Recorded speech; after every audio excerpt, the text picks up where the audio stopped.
APX Talk, Season 2. Good evening, everyone. My name is FATHIMA ZAYAAN. I am 12 years old. I'm currently a 6th grade student of Apsara Public School. I was born and raised in Shamnat. I enjoy learning new things, especially in subjects like science and social science. I love to spend my leisure time in solving puzzles, painting, dancing, and singing. I consider myself as a hard-working and a curious individual who loves to explore new ideas. My ambition is to become an IAS officer and make discoveries people's impact. I'm passionate about contributing to society and make difference in the world. I am the eldest child of my parents, Mr. Shamsuddin and Mrs. Zakia. My father is a messenger in UAE and my mother is an accountant in CJ. I have a younger sister and a brother. I have achieved recognition at district Sahodia level at light music and group dance. Being a part of Apex Talks has been a transformative experience for me. It has helped me overcome stage fear, improve my self-confidence, and showcase speaking skills. I have looked forward to growing, learning, and working towards achieving my goals. Thank you. Grief cannot be shared. Everyone carries it alone, as own burden in as own way. Good evening to one and all present here. My name is Fathima Zain of the grade 6 of Apsara Public School. I am an enthusiastic and a charming person. I think that everyone has an aim. My aim is to become an IAS officer. Today, I am really excited to be here with you to share my views about coping with loss and grief. What is coping with loss and grief? It is a deeply personal journey. A complex dance with emotions that can feel overwhelming and all-consuming while there is no single right way to grieve. Acknowledging your pain, allowing oneself to feel the full spectrum of emotions, and seeking support from loved ones and professionals can help navigate the difficult terrain of loss and eventually begin the process of healing. Understanding the stages of grief. The Kubler-Ross model, often cited in discussions of grief.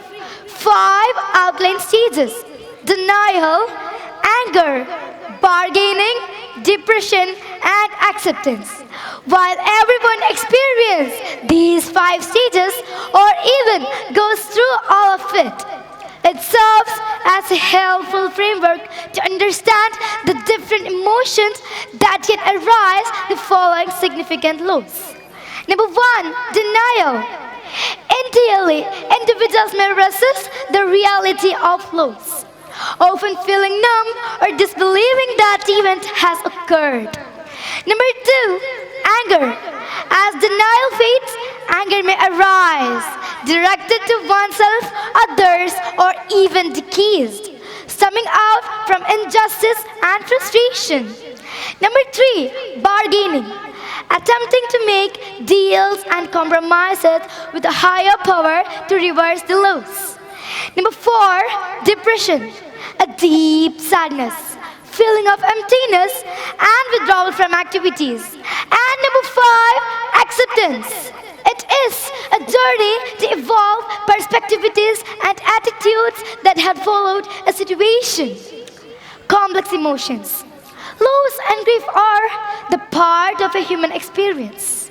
A profound emotional response that may absent someone or something deeply cherished. The pain of a cherished dream. The loss of grief can be overwhelming individuals grappling with complex mixed emotions like guilt, disgust, and regret. Number 1, guilt. A complex emotion that can lead depression, anxiety, obsessive, compulsive disorder, and shame. Number 2, disgust. A complex and characteristic emotions that has a wide range of elicitors. Number 3, regret. A complex emotion process that involves both feeling and thinking. Expressing emotions. Expressing emotions is the act of openly sharing feelings verbally and non-verbally. 3 tips for expressing emotions. Number 1, try a new hobby. A creative hobby can make you more expressive. Hobbies can improve your overall health and protect you from the risk of dementia. Number 2, describe your feelings.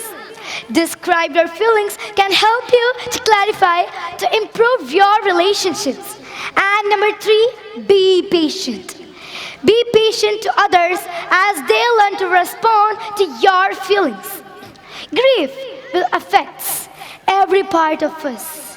Our thoughts, feelings, body, spirit, and relationships. And sometimes we don't know how to manage its impact. It is true that life is not always fun. It has a sad and a serious side of life too. Life is uncertain and there are chances of fang and loss of any kind at any point. So every person should develop values and attitudes. Grief is an experience of loss. Yes, most of us think of grief as happening at a painful period that had followed the death of a loved one. But grief can accompany any event that disrupts or challenges our sense of normality and ourselves. This includes the loss of connections that define us. We can tell about primary loss. What is primary loss? A direct loss to primary stakeholder or even a painful event that a significant cause a major life change is called a primary loss. Identity, job, income, future plans, connections, friendships, and shifted family dynamics. These can cause to primary loss. Acknowledging your path. Accept that grief can trigger you many different and unexpected ways. Understand that your grieving process will be unique as to you. Seek out face to face who cares about you. Support yourself emotionally and take care by yourself physically. Grief is an emotionally painful response to loss. Yes, because the most significant event is loss.